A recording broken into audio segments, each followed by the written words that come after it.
Brought to you by TechnoSpark 20 series smartphones.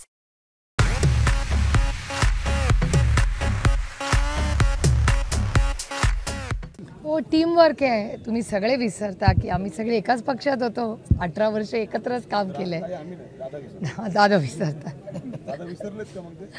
आता हा प्रश्न तुम्हाला त्यांनाच विचारायला लागेल, कारण 17.5 वर्ष एकाच विचाराच्या पक्षात एकत्रच आम्ही काम केलेलं होतं आणि दिल्लीचा फॉलोअप, इथला फॉलोअप, एक टीम म्हणून आम्ही सगळे एकत्रच काम करत होतो. ते माझ्यापेक्षा वयाने खूप मोठे आहेत. पदानी, वयानी, नात्यानी माझ्यापेक्षा खूप मोठे आहेत ते, आणि माझ्यावर झालेल्या संस्कारांमध्ये आपल्यापेक्षा वयाच्या मोठ्या माणसाला आपण फक्त आदर सन्मानच द्यायचा असतो.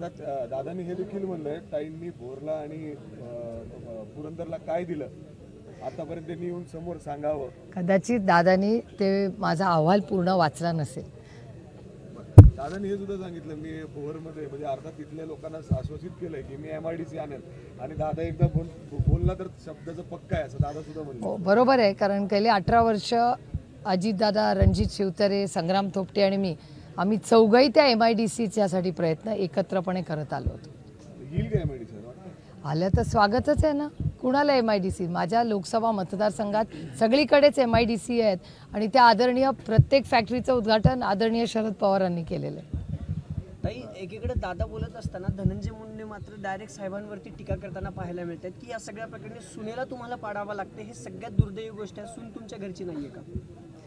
मी ऐकलेलं नाही, त्याच्यामुळे मी बोलणं मला शक्य नाही अशावर स्टेटमेंटवर.